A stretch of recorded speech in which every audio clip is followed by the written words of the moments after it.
We do want to go ahead and bring in White House columnist at The Hill, Niles Danich, to discuss. Thank you so much for your time, Niall.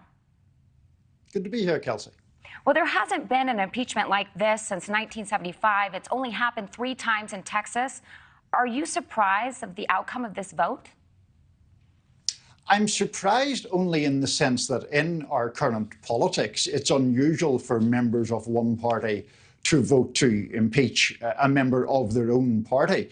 The Texas State House, as I think you noted in your introduction, Kelsey, is dominated by Republicans who have nonetheless voted, for the most part, to impeach a Republican Attorney General in Mr. Paxton. And the vote was pretty overwhelming. It was 121 to 23. So not in any doubt at all. They only needed 75 votes to send Mr. Paxton's impeachment to the state Senate there. A very striking result, I would say.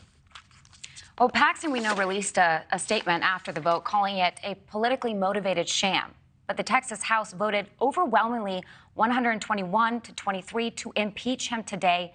Do you expect that Republicans to be divided in this regards to Paxton's ousting?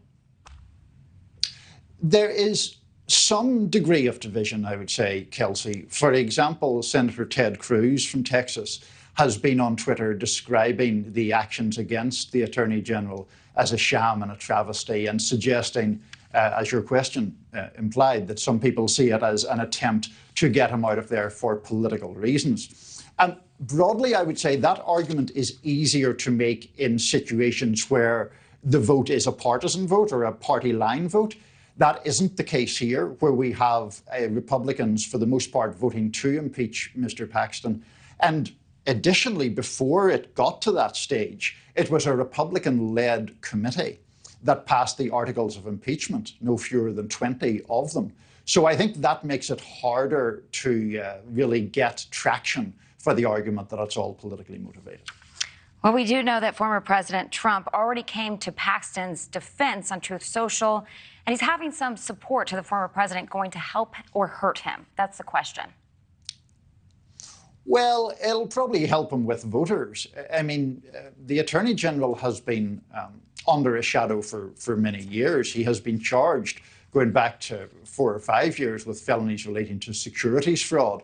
He denies wrongdoing there. That case has not yet come to trial. But that didn't prevent him from getting re-elected by quite a thumping majority in this past November. So in that sense, Trump's endorsement and Trump's support has clearly been helpful to him throughout his career. But obviously it has not been enough to prevent Republicans and Democrats in the State House in Texas voting to impeach him. So we'll have to see how it goes whenever that proceeds to the state Senate. We know the Texas Senate needs 2/3 in support to permanently remove Paxton. How likely is that? My knowledge of the state Senate isn't impressive enough to answer that question with any great authority, Kelsey. I would note that Mr. Paxton's wife sits in the state Senate, so that'll be an interesting vote for her. One would assume she'll vote against his conviction, but who knows?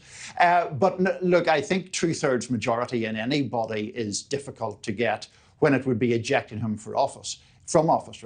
But it's important to say that he is basically temporarily suspended from executing his duties until we get a vote of the Senate.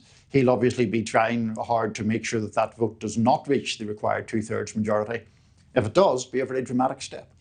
Niles Danich, thank you. Thank you. Thank you for watching. Go to newsnationnow.com to find NewsNation on your television provider. And don't forget to click the red subscribe button below to get more of NewsNation's fact-driven, unbiased coverage.